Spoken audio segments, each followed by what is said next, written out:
মই সেইকাৰণে এটা কথা কওঁ যে মানুহক পৰাপক্ষত আপুনি সহায় নকৰিব। বহু বন্ধুৰ ককায়েকৰ বিয়াত ভনীয়েকৰ বিয়াত টেবুল চফা কৰি দিছিলোঁ। পুৰণা ফটা গেঞ্জি এটা লৈ এনেকুৱা ফটা গামোচা এখন লৈ টেবুল মোহাৰি দিছিলোঁ। নমস্কাৰ।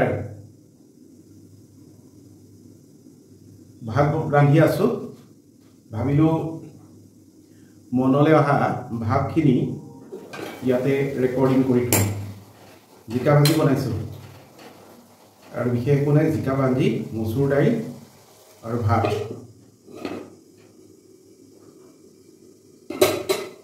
এটা প্ৰশ্ন মনলৈ আহিছে। প্ৰশ্নটো হ'ল যে পৃথিৱীত আটাইতকৈ অশলাগী প্ৰাণী কি, বা পৃথিৱীত আটাইতকৈ অশলাগী প্ৰাণী কোন? এতিয়া এই উত্তৰটো একেষাৰে মই যদি দিবলৈ যাওঁ তেন্তে ক'ম যে পৃথিৱীত আটাইতকৈ অশলাগী প্ৰাণীটো হ'ল মানুহ।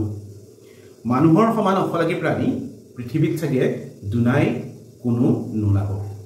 আপুনি জন্তুক সহায় কৰক, জন্তুৱে সদায় তাৰ কৃতজ্ঞতা স্বীকাৰ কৰিব। কিন্তু আপুনি মানুহে যেতিয়া সহায় বিচাৰি আহে, আপুনি মানুহক সহায় কৰক, সি কেতিয়াও কৃতজ্ঞ নহয়, সি সদায় অকৃতজ্ঞ। মোৰ নিজৰ জীৱনত লাভ কৰা কিছুমান অভিজ্ঞতাৰ ভিত্তিতহে এই কথাখিনি কৈছোঁ। বিশেষকৈ বহু মানুহক পইচা ধাৰলৈ দি পইচা ঘূৰাই নোপোৱাৰ যিটো দুখজনক অভিজ্ঞতা, সেই অভিজ্ঞতাটোৱে মোক শিকাইছে যে মানুহ কিমান অকৃতজ্ঞ, অশলাগী প্ৰাণী।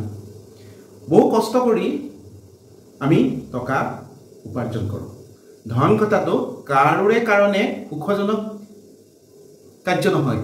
শ্ৰম কৰি খোৱাসকলে যিদৰে কঠোৰ পৰিশ্ৰম কৰি ৰ'দে বৰষুণে কাম কৰি উপাৰ্জন কৰে, আমিও শিক্ষকতাৰ বৃত্তিটোত নিযুক্ত হৈ ছাত্ৰ ছাত্ৰীক পঢ়ুৱাবলৈ যাওঁতে নিজে পঢ়ি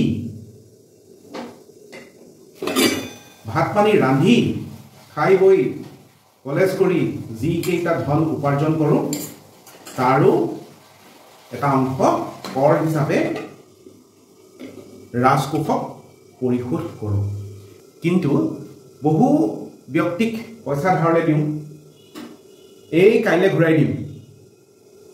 আপুনি দিয়কচোন, কুটুৰি কুটুৰি কাকুতি ঘোষা গায়, কিন্তু সেই কাইলেতো আজি এবছৰ হ'ল কোনোবা এজনৰ কাৰণে অহা নাই, আজি 4 বছৰ হ'ল কোনোবা এজনৰ কাৰণে অহা নাই, আজি 5 বছৰ হ'ল কোনোবা এজনৰ কাৰণে অহা নাই। এই ধৰণৰ কথাবোৰে সদায় মনত দুখ দি থাকে। মই সেইকাৰণে এটা কথা কওঁ যে মানুহক পৰাপক্ষত আপুনি সহায় নকৰিব। বিশেষকৈ টকা পইচা দি মানুহক যে সহায় নকৰিবই। কথা ক'লে ওলাই যায়। আৰু এটা কথা যে যাক আপুনি আটাইতকৈ বেছি শ্ৰদ্ধা কৰে তেওঁৱেই আপোনাৰ বুকুত মৰ কামোৰটো মাৰিব পাৰে। শাৰীৰিকভাৱে নহ'লেও মানসিকভাৱে এনেকুৱা কিছুমান কথা আপোনাক কেতিয়াবা কৈ দিব যে আপুনি তটমট খাই পৰি যাব।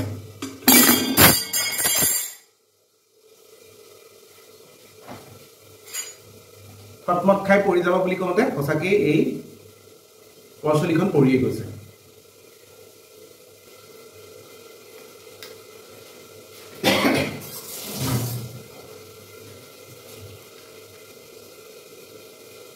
যি কি নহওক, পুনৰ ক'বলৈ ওলাইছোঁ যে মোৰ শ্ৰদ্ধাৰ এজন শিক্ষাগুৰু আজি কেইদিনমানৰ আগতে কিবা এটা কথাৰ কাৰণে ফোন কৰি ক'লোঁ যে ছাৰ অনুগ্ৰহ কৰি মোক এই বস্তুটো দিবচোন, এই কামটো আপুনি কৰিব।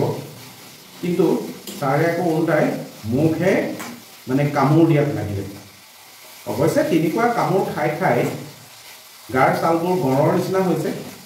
গতিকে তেনেকুৱা কামোৰত আমি অচেতন হৈ পৰি নাযাওঁ।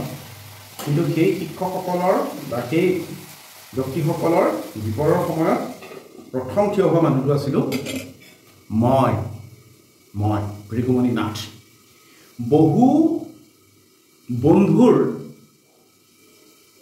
ককায়েকৰ বিয়াত ভনীয়েকৰ বিয়াত টেবুল চফা কৰি দিছিলোঁ। পুৰণা ফটা গেঞ্জি এটা লৈ এনেকুৱা ফটা গামোচা এখন লৈ টেবুল মোহাৰি দিছিলোঁ। কিন্তু সেইবোৰ বন্ধুৰ যি দুমুখীয়া চৰিত্ৰ, সেই দুমুখীয়া চৰিত্ৰসমূহ পাছত যেতিয়া জানিলোঁ তেতিয়া নিজে হতবাক।